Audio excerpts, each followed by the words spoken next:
Good morning, and thank you so much for joining me for Daily Spark with Dr. Angela. I am your host, Dr. Angela Bustosa. You know what I like to do on my show. I want to enlighten you. I want to inspire you. I want to empower you to become your best self. Now, Scripture reminds us that the tongue is a small thing that makes grand speeches, but a tiny spark can set a great forest on fire. And today, we want to get you fired up about child development. That's right, we're talking parenting, education, all of that good stuff when it comes to our little ones. My guest today is Dr. Carolyn Teague, and we're talking about her book, 3 Dimensions of Learning, a blueprint for learning from the womb to the school. And you know what I'm going to tell you to do? Go on, get comfy, get cozy, get your coffee or get your tea, because we are about to get started. Good morning, Dr. Carolyn. Thank you so much for joining me here on Daily Spark with Dr. Angela. Good morning. Thank you so much for having me.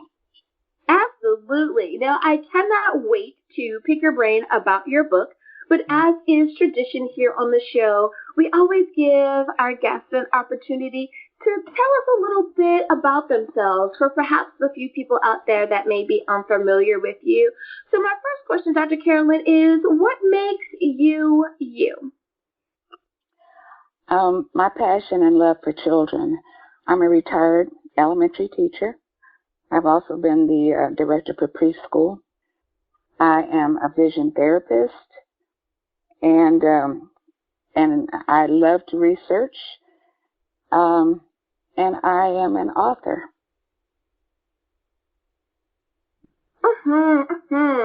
And I just love that you are you're really operating in your passion. So many people do not do that, and we miss their voice. You know, they have an opinion, and that opinion is so important, and we're missing out. So thank you for walking in your passion. Now, being an author, is that something that you've always wanted to do, or did you find that it was simply along your life path and you thought it was appropriate to start writing? It was along the path. I wanted to be a surgeon. I was in pre-med until my 3rd year of college, when I was told because I was a colored girl, they'd find a way to flunk me out. At that point, I put my life in God's hands, and the rest is what happened along the path. So 2015, after I had taught for many years and observed children and learned about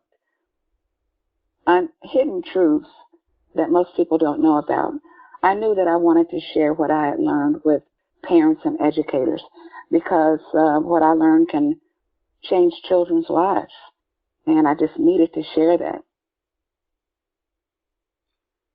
Absolutely, absolutely. And you know, that is not the first time that I have heard a statement like that.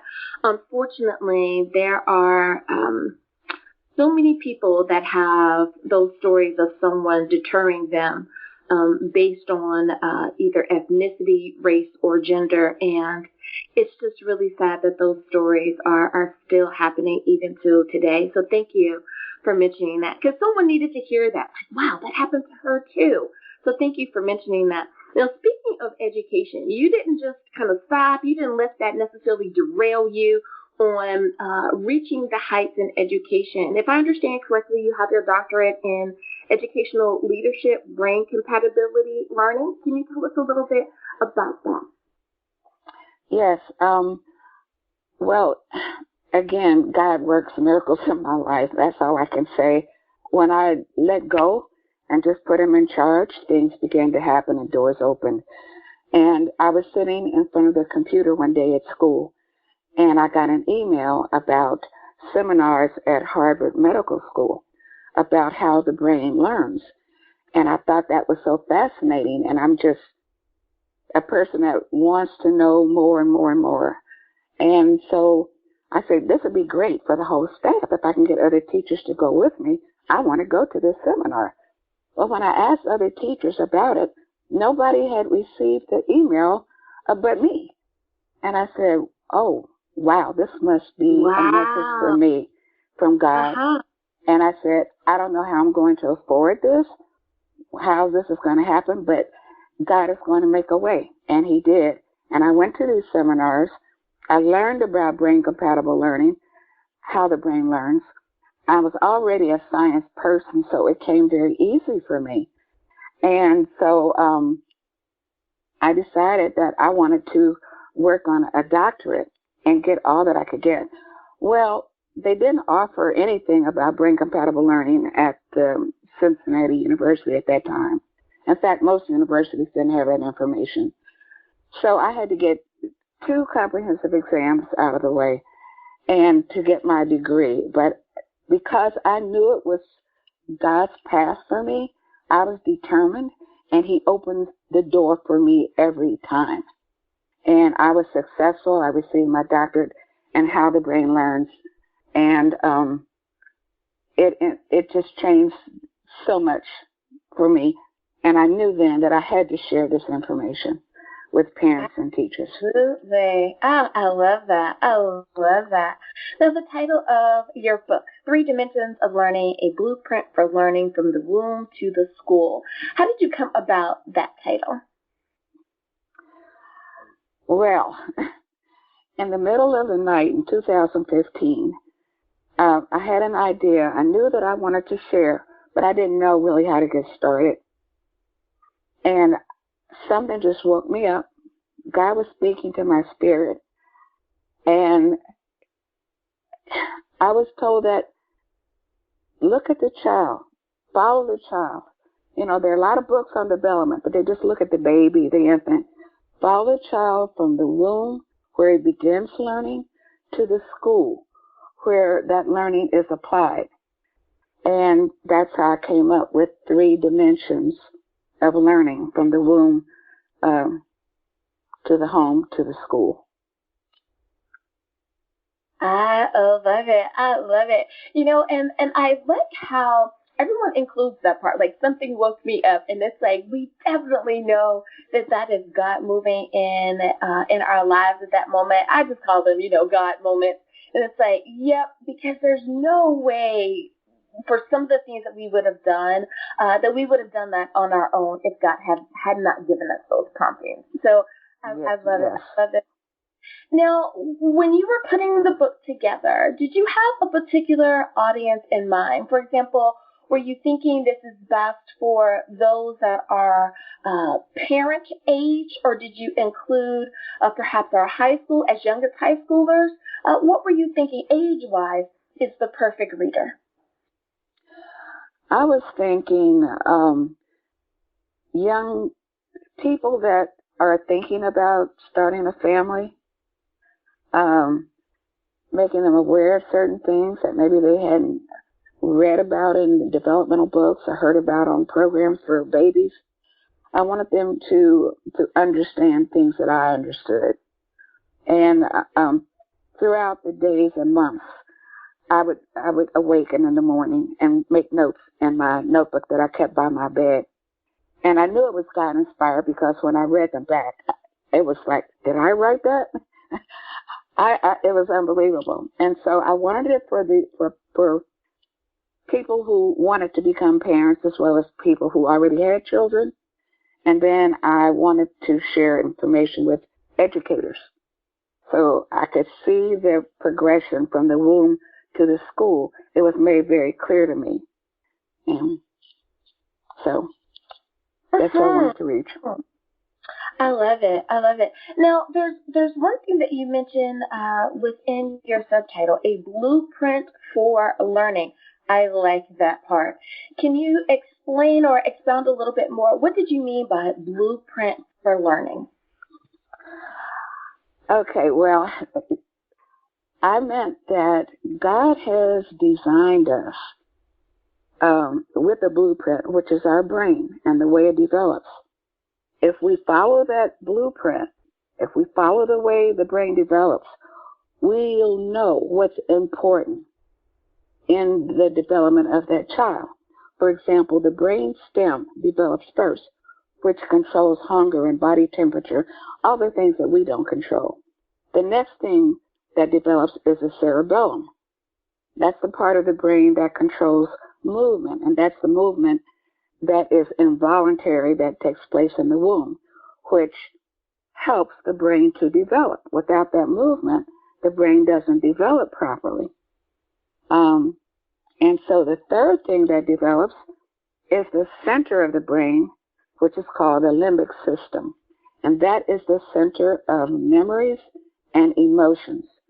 And that's what tells us that when the child's physical needs are met, the next thing we need to zero in on is that emotional part of the child. That is crucial. And that's what's being left out. So that's the blueprint that God has provided. We just don't pay it any attention. You are so right there. I was just having a conversation the other day about that, about how we really need to pay attention to the needs of our kids as well, and not just to the adults in the room, but also to check in on the children. We all are going through a pandemic, and that includes the students, no matter what age they are in particular, during this time. So check in with them as well. You are so right, Dr. Carolyn. Thank you for that reminder. Well, it is time for us to go to break, but before we do, can you remind everyone, please, what is the title of your book? Where can we get a copy, and how do we stay in contact with you? The title is 3 Dimensions of Learning, a Blueprint for Learning from the Womb to the School.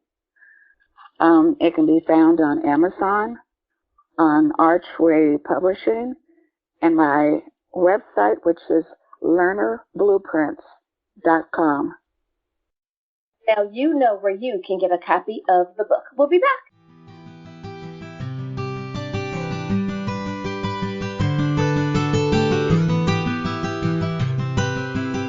And we are back. Thank you so much for joining me for Daily Spark with Dr. Angela. I am your host, Dr. Angela Buckchester. My guest today is Dr. Carolyn Teague, and we are talking about her book, 3 Dimensions of Learning, a Blueprint for Learning from the Womb to the School. Now, Dr. Carolyn, you kind of touched on this a little bit earlier, but I would love for you to expound a little bit more, and that is, what is the significance of teaching the whole child? What do you mean by that, and why is it important to do that? Well, what I noticed in the early 90s, testing just took over our educational system. And when I was teaching 4th grade, and I would have a talent show every year. And children who weren't doing so well in the beginning of the year, when the talent show came around, they excelled. Even though it took time out of their days after school, they worked harder, they were more inspired. And that was just a message to me that these children were able to express themselves, they were being emotionally charged, and there was something important besides the academics. Now, don't get me wrong, academics are crucial, but at the same time, we cannot neglect the emotional needs of the child, the need for the child to be able to express themselves, to have fun with learning. And so when you teach the whole child, you don't start the school year off with testing, like I've seen happen. Kindergarten children come into the classroom the first week of school, and they are tested on a computer, and they cry, they fall out of their seats, they are traumatized. And so to me, you need to get to know that child first, know what the child likes. I spend the whole first week of school learning that child, what they need, what they like, what they hate, what's important to them. And I share myself and what's important to me with them. We make a community, and but their emotions come first, and then everything else follows. When I went to Russia and studied their system, I was amazed that they did everything else before reading. Reading didn't start until like 2nd grade level for us. And that was another message to me that I was doing the right thing because they were so successful. But anyway, plus my guidance and prayer, this is what I was guided to do. No, I really think that you are on to something there. And I know that there are some educators out there that are nodding their heads in agreement with you saying, yes, we disagreed with that format as well. I have a lot of friends that are teachers, and they felt the same way that you did, Dr. Carolyn, that it's like, this is not the way that we should be doing this. Not for these kids. This is not right, and especially meaning the little ones. Like, this is just not what we need to do. We need to love on them a little bit more and develop that side. You are so right. Now, you talk about something called hidden disabilities. Now, that might be something that our listeners are unfamiliar with. Can you tell us a little bit more about that? And are there any disabilities that are a little more common than another? Yes, hidden disability is something that interferes with how the child learns and how they succeed academically. It's something that we can't see as teachers and the child can't explain. So, for example, when I started teaching in Chicago in an experimental schools program, I was introduced to vision dysfunction. And the difference between acuity and vision is that acuity is in the eye. So if you take your child to an optometrist and they come back with 20/20 vision and you think, wow, great, okay, we're ready to go. Well, that's acuity. That's how light hits an object. And you can see that with no problem at 20 feet. But vision is in the brain. And I never knew that. And most people don't realize that. So with vision being in the brain, certain things can happen that we can't see. So one eye can shut down in the middle of a child reading a sentence, or they can lose track of the words. Sometimes words fly off at the end of the sentence, and the child loses their comprehension. There's so many things that can happen with vision dysfunction, but they're things that we just don't know about. And those are the kinds of things that I want to share with parents. To me, that is very, very important, and that is one thing that parents can work on at home. There are other disabilities that are hidden, like auditory processing. You can hear, but if there's speaking, you might not hear the words. You hear the noise level, but you don't understand the exact words.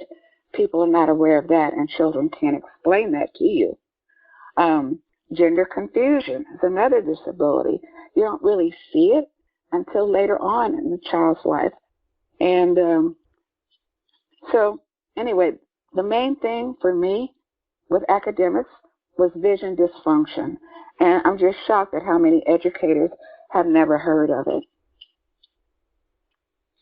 Now, do you think that teachers, much like counselors, are ever learning? We are constantly taking, new classes, new courses, attending lectures and symposiums, trying to make sure that we are always, up on our game and giving the best to our clients or to our student base. Do you think that that's something that should be included for teachers, that they should be made more aware of these hidden disabilities? Absolutely. It can change a child's life, especially the vision dysfunction one, because teachers are not taught to recognize the symptoms. For example, if a child holds his head to the side when reading or writing, and they hold their head to the same side all the time, it's because the light is not getting into both eyes at the same degree. That's a problem. There's certain things that teachers are taught to recognize, like children rubbing their eyes or squinting. Those are common. But the ones that the symptoms that I'm talking about, are just not taught. And I think part of the problem is that a vision dysfunction is not, if you get therapy for that, it's not covered by insurance. So people tend to not talk about it. It's almost like chiropractic medicine used to be years ago. But now it's accepted and insurance covers it. So people are getting the help they need. Well, my desire is to share this information with as many parents and educators as possible so that we can work towards getting vision therapy put under insurance so that people can afford it and they can do something about these issues. Absolutely, absolutely. And as you were talking, I was thinking about how when you said their head is usually tilted to one particular side more often, it reminds me of as we get older, we tend to move our heads, or we try to move the paper. We're trying to find that perfect lighting so that we can see better, but we don't notice it in younger kids, but we are quite aware of it in older adults. So, yes. a little light went on there. So I see what you mean. Wow, we are definitely learning something that we did not know before, Dr. Carolyn. Thank you so much for mentioning that, and especially with all that's going on with school, be it that students are going back to school or their parents are trying to homeschool them during this time as we recover from the pandemic, things that we can notice about our children or our students. Every little bit helps. Thank you for that. Now, may I add something real quick? Yes, ma'am. Okay, go ahead. With these kids being at home and on the computer constantly, there are things that parents can do. It's very important that children's brains continue to develop and that they can do little things at home, like crossover exercises, like picking silverware up out of the silverware drawer in the dishwasher, left, right, left, right. Do everything left, right, left, right. Pick up something with the right hand, pick up something with the left hand. That helps develop the brain and gives the children the stimulation that they need after sitting in front of a computer for so long. There's so many things that I talk about in the book that I share that can help especially during this time, that I just hope people go out and look for it. And if they don't want to do that, if they just research vision dysfunction, because it is affected by a lot of time on digital machines like computers and phones, that blue light has a negative effect. So they need to research that. Yeah. Mm-hmm. That blue light is doing a doozy to all of us. I think more and more people are on their laptops and especially on their phones, and we're just being bombarded with that blue light. So you are so right about that. Now, one other thing that you dedicate to in your book is a chapter on crawling. Why is that such an important milestone in child development? I mean, everyone wants to see their baby crawl, and sometimes they do like a little scoop thing or a wiggle thing, but when they really get up on all fours and start crawling, we're overjoyed as parents. Why is that so important? It's important because it's how the brain develops. I talked about involuntary movement while in the womb, how that brings about brain development. Well, once the child is out of the womb and in the home, crawling continues that development. And there's something called neonatal-reflexes. So those reflexes that occur in the womb stay with the child after birth. And the crawling helps get rid of those reflexes and takes the brain to a different level of development.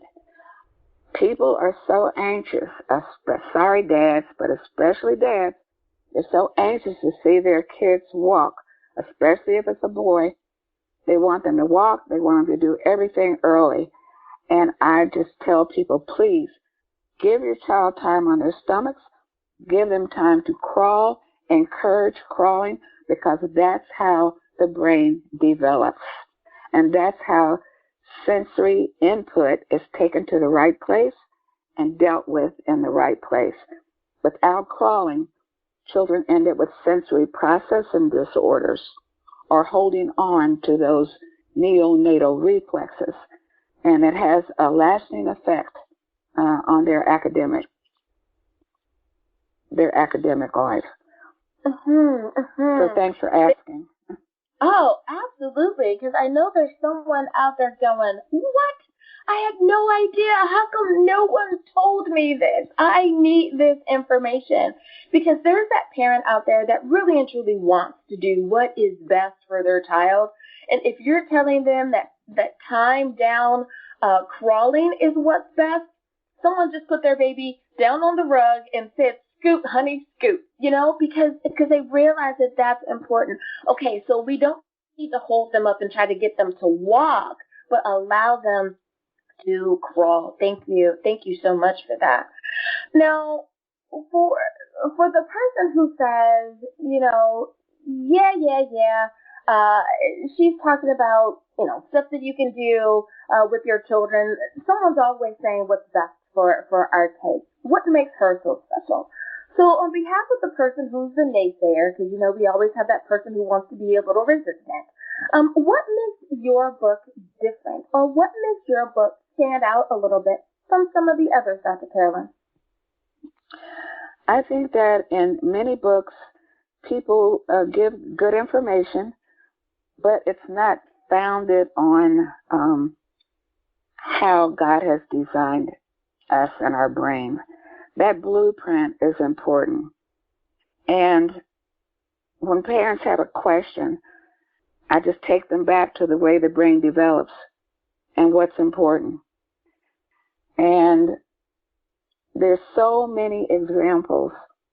If people would take the time to become informed, to do research, they can ask, why is crawling important?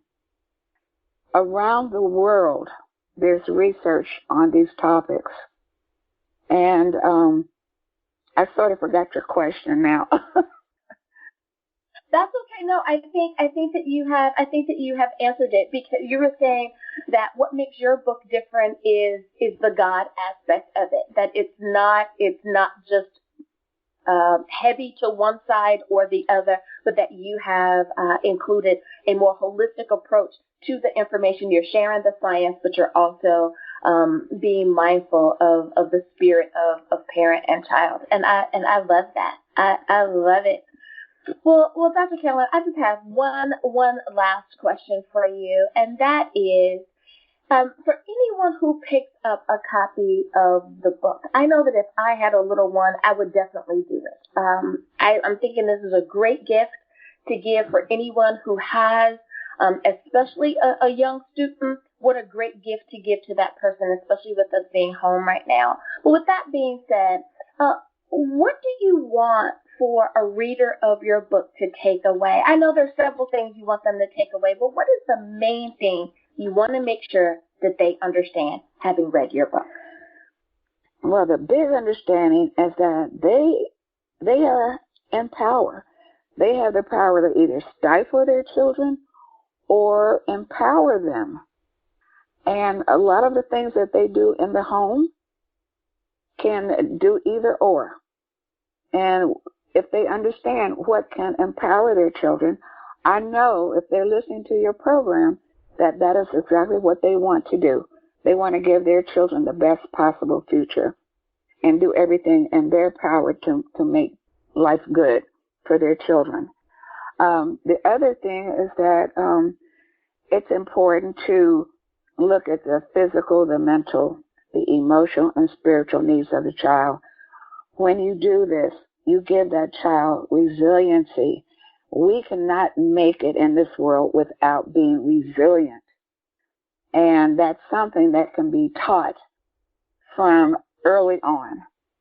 The other thing is that I want teachers to be more equipped and to fight for their rights to deal with the emotional part of the child, and to join with parents to say, look, testing is necessary, but it doesn't need to control everything that we do for these children. These children's emotional and spiritual part needs to come first. And if we work together towards that goal, we can make it happen. Absolutely. Absolutely. Dr. Carolyn, thank you so much for coming on and sharing your wisdom with us, your insights. And I think really I can say that we have enlightened, inspired, and empowered today, because I know that there's somebody out there that is now on fire that says, yes, thank you. This is the confirmation that I needed. This was the bit of fire that I needed to get going down this path. So I love it. Before I let you go, though, would you please remind everyone again of the title of your book, where you can get a copy, and of course, how can we stay in contact with you? The title of the book is 3 Dimensions of Learning, a Blueprint for Learning from the Womb to the School. It can be purchased on Amazon, at Barnes & Noble, on Archway Publishing site, as well as my website, learnerblueprints.com, and I can be contacted on Facebook. Thank you again, Dr. Carolyn, for being a guest on Daily Spark with Dr. Angela. Thank you so much. It's been my pleasure. And listeners, thank you for spending time with us here as well. I know that we have enlightened, inspired, and empowered you today. As always, may the Lord continue to shine his face upon you. May you receive his grace and his mercy in all that you do. Until next time, everyone, remember that you are blessed in the Lord. Have a great day, everyone. Good morning, and thank you so much for joining me for Daily Spark with Dr. Angela. I am your host, Dr. Angela Buckchester. You know what I like to do on my show. I want to enlighten you. I want to inspire you. I want to empower you to become your best self. The scripture reminds us that the tongue is a small thing that makes grand speeches, but a tiny spark can set a great forest on fire. And today we are fired up about the book Strengthening the Defenses. The author of that intriguing title is Trevor Turner, and you know what I'm going to tell you to do. I want you to go on and get comfy, get cozy, get your coffee or get your tea, because we are about to get started. Good morning, Trevor. Thank you so much for being on today. Good morning, Doctor. I am so glad that you are here, and I can't wait to talk to you about your book. But we always give our guests an opportunity, of course, to introduce themselves to the few people out there that may be unfamiliar with your work or with you. So my first question to you is, who would you say that you are? What makes you the person that you are today? What made me the person? I would say it's a lot of hardships. Number one, lots of ups and downs, but I kept pursuing and pursuing and pursuing through the help of the Lord, and today I am closer home than I ever was, and I'm happier than I ever was. Absolutely. And you know what? I have to agree with you. All of our ups and downs, our bumps and bruises definitely have tumbled us, if you will, into the precious folks that we are today. And we needed those things sometimes to help us to stretch our faith and to make us the people that God has called us to be. I love that. Now, you have served as a Sunday school superintendent, a Sunday school teacher, and now you are an evangelist. How did you first discover that you had been called to ministry? Well, ever since I was saved, I've not stopped ministering and witnessing. Really, that's my calling. I've not stopped talking. As a matter of fact, one day, one man I witnessed to him when I just got saved, a co-worker, and he said, "Trevor, you're bolder than Saul or Paul." He said I was bolder than Paul. I've never stopped witnessing. I've always witnessed. But more so, my life is the greatest witness. I love that answer. So being an author, is that something that you always wanted to do, or did you find that it was just the next thing that God had planned for your life? I'd say it's the next thing. It's the next chapter of my life, because I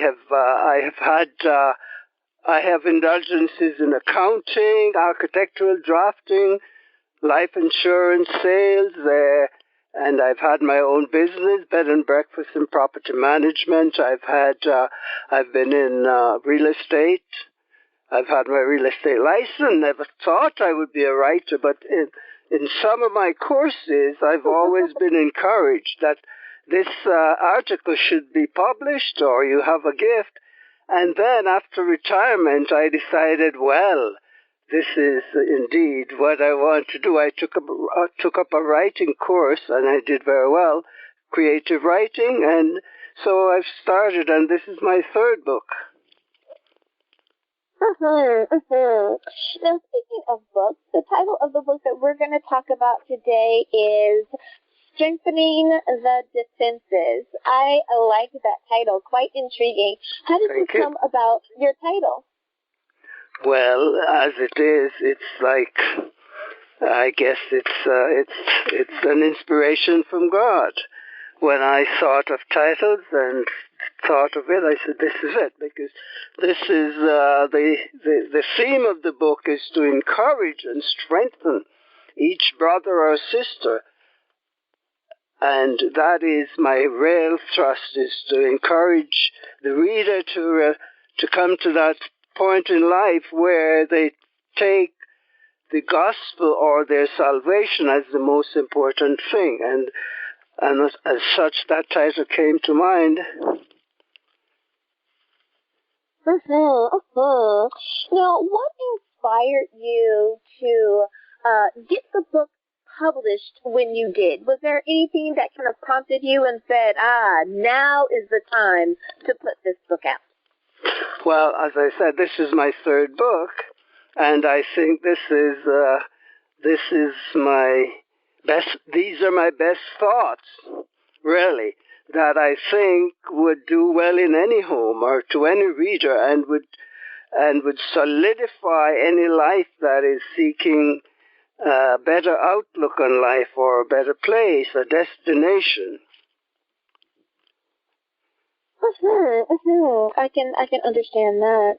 Now, how would you describe your book? So many authors that I have on, they say, well, I'm self-help, or I am spiritual development, I'm self-care. How would you describe your book?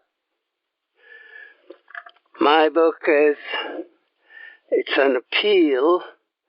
It is an appeal to anyone who is seeking a better life, who is seeking to have a confirmation of their destination as such, to know that I am not just saying, Lord, Lord, but I own him as my Lord and my Savior.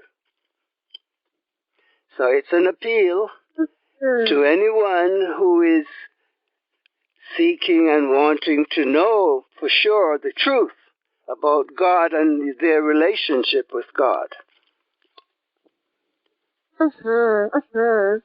Now, when you were writing, did you have a particular reader in mind? Meaning, did you include, is it written in a way that our younger people would understand, perhaps in high school or middle school? Or would you say that this is for someone who is a little bit more mature in their Christianity, that maybe, college age and above? Definitely. Of course, any sixth grade child can understand and read the book. It's not beyond them. However, it is not that sophisticated as such.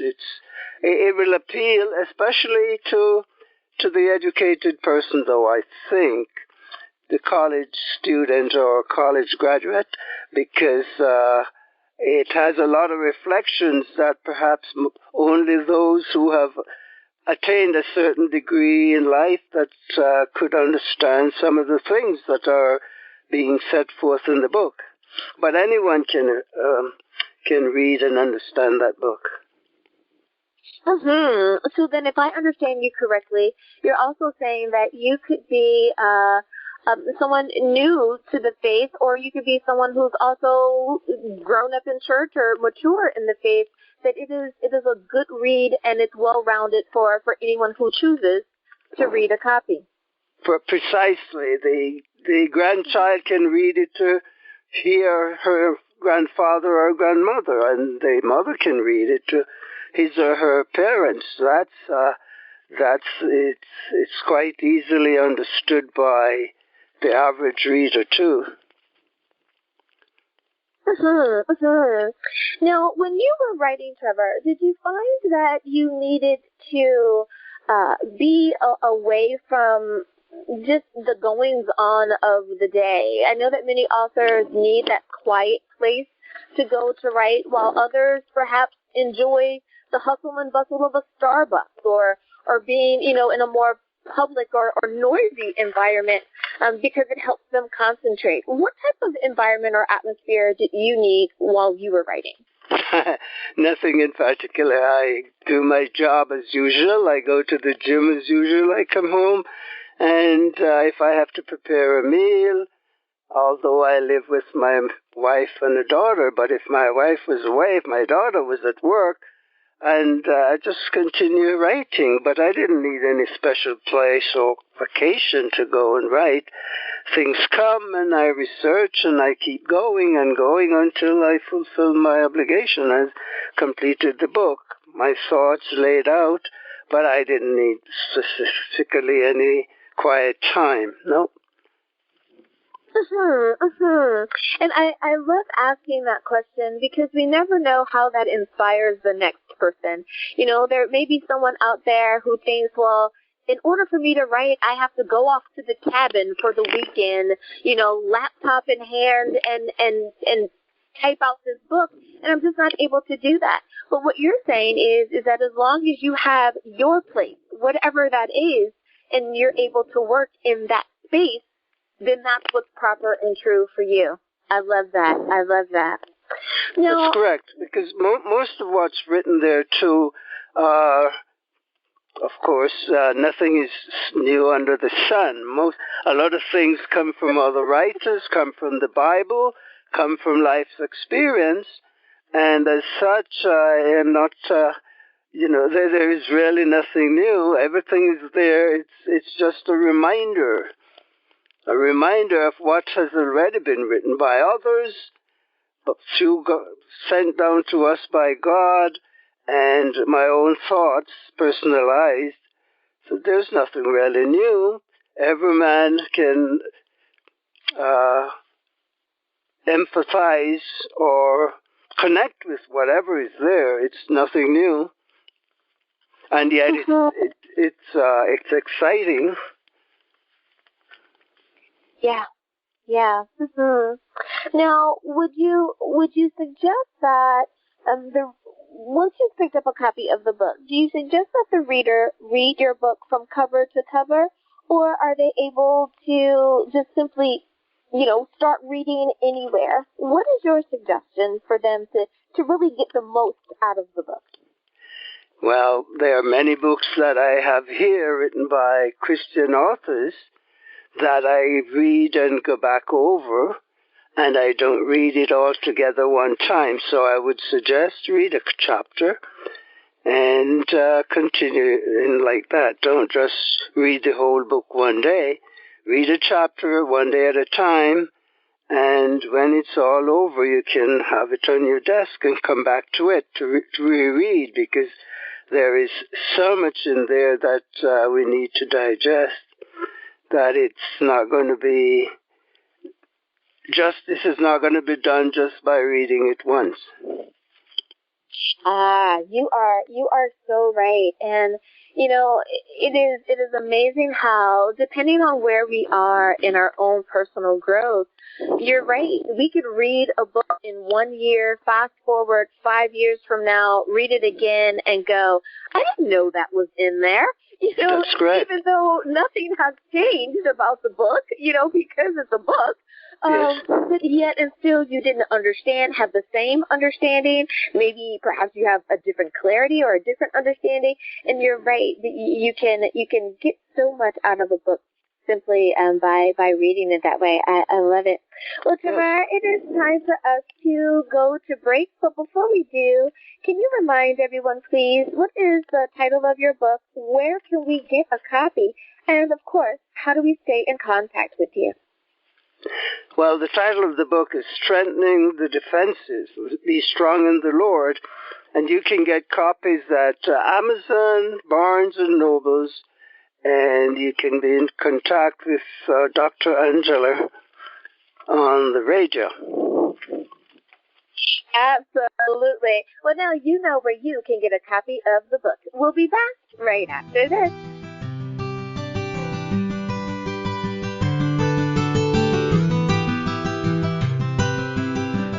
And we are back. Thank you so much for joining me for Daily Spark with Dr. Angela. I am your host, Dr. Angela Buckchester. My guest today is Trevor Turner, and we're talking about his book, Strengthening the Defenses. I like the title of that book because we all need to make sure that we are fortified, and I love it.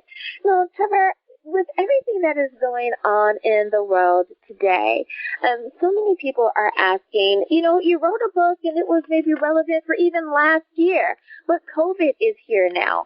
So for the person who wonders how your book plays a part in their lives today, how would you answer that person? How is your book relevant for today? This is a book that it would have been relevant 2,000 years ago, and it's more relevant today in that it's sustaining us with and fortifying us with faith, or through faith, if we put our trust in the Lord Jesus Christ, knowing that He is our peace, He's our comfort, He's our strength, He's our rock. And this book, if read carefully and diligently and prayerfully, will do just that, especially in a time of COVID when a lot of people are going to pieces as such. This will strengthen them and guide them to the rock, which is higher than I, higher than you, and which is our anchor. Absolutely. You are so right about that. I find that many people are rediscovering, if you will, their faith, that there is now a turning over or a dusting off, if you will, of all of the things that they were told as a child, and now they realize how important those things that are closest to us, our faith, our family, our church community, our community in general, how important those things are, and we're starting to look more inward than we are outward. You are so right. Now, for that person out there that says, there's a lot of books out there that are going to help me with my faith or help me be my best, what would you say to let them know how your book is a little different, how your book is unique?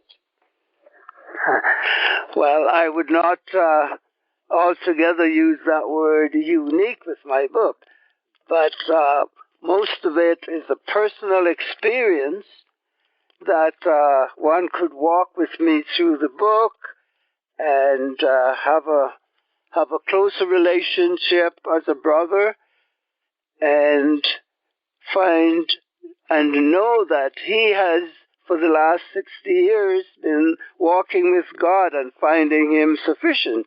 And so he might relate to me in the same way as I relate to my God, and find that our God is sufficient and we ought to do business with Him as such. We ought to make our calling and election sure, as I have done it. So I would encourage anyone to follow the book. It's another calling, another wise calling, another wise, I would say, admonition to fall on your knees and get right with God and mean business with Him. Now, can you tell us some of the highlights, perhaps, of your process? You know, we understand that there's the writing, there's the editing, there's the choosing the cover, there's dealing with the publisher, and then there's holding the book in your hands. What were some of the highlights of those moments? Okay, highlight is that, I foresee a book converting and calling men and women back to their first love. That was one of the things that I see, that if that book goes into print and reaches the hand of men and women, even if, and I know it will, as long as a person read my book, they'll be stronger than they were before they enter into turning those pages. And so I think the highlight is really I foresee men and women getting to be stronger in serving the Lord through my book.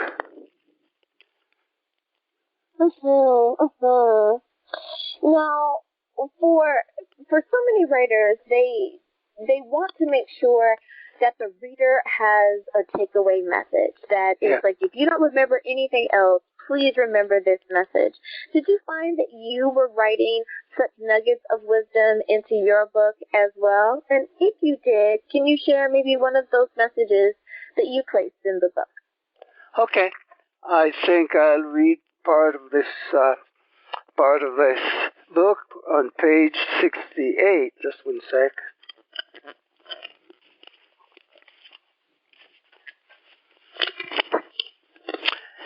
Yes, there is a nugget, I think.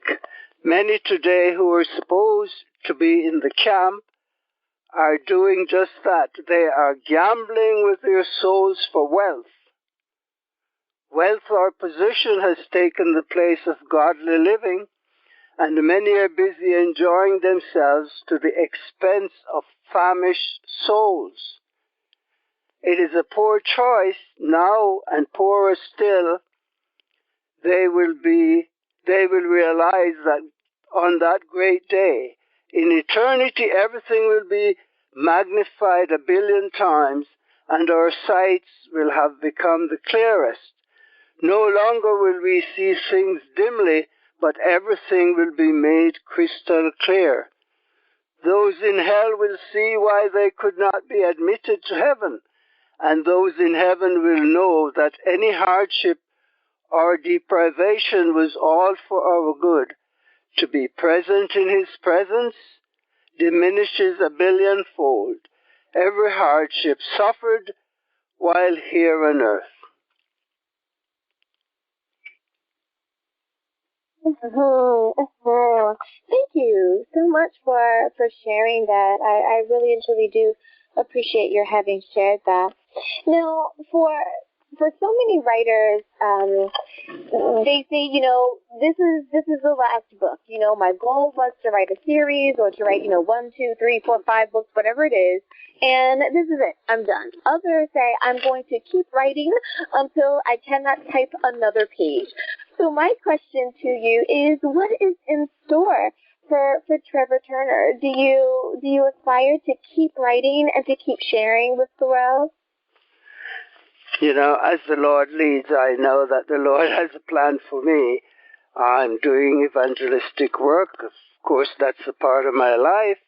If I go on the subway, if I see somebody at the store, if I go to the bank, I'm handing out tracts, I'm speaking to people.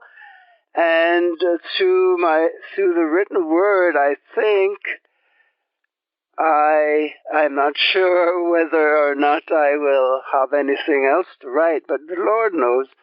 I cannot say I will, I won't say I won't. Right. I like that. That it's if that's what God wants me to do, then it shall come to pass. So Yes. I love that. I love it. Now, my last question for you for the day is, as an evangelist, and you've explained that, you know, you love sharing the word of God and you love encouraging people. And I know that that's something that I love to do as well. I want to make sure that people know that Yes. our God is an awesome God and that he hears our prayers and that he really and truly is there for us. If there's someone out there right now who's going through, you know, a tough go at it because the world is kind of hurting from COVID right now, do you Yes. have an encouraging word for that person or that family out there that may be struggling? I would say geared to the times, anchored to the Lord. Do not make things any substitute for serving God.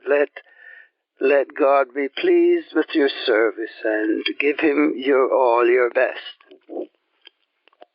That would be my concluding message to the world. Be sure, make your calling and election sure, and do not gamble with the most precious possession which you have, which is your soul. And all of this will come to pass, but eternity is there to stay, and we must find a good place in eternity, and that place can only be found in the Lord Jesus Christ, through faith in him. Amen to that. I love it. Thank you so much, Trevor Turner, for spending time with us here, for sharing not only as an author, but as an evangelist as well. I appreciate you being on and sharing. One last time, I'm going to ask you, can you remind everyone, what is the title of your book? Where can we get a copy? And how do we stay in contact with you? Yeah, the title of the book is Strengthening the Defenses. You might get copies on Amazon, Barnes & Nobles, and Dr. Angela Collins' program. Lord bless you all. Thank you as well. And listeners, thank you for spending time with us. You could have been anywhere, but you chose to spend some time with us here today, and we truly appreciate that. I hope that we have enlightened, inspired, and empowered you to be your best today. As always, may the Lord continue to shine his face upon you. May you receive his grace and his mercy in all that you do. Until next time, everyone, remember, you are blessed in the Lord.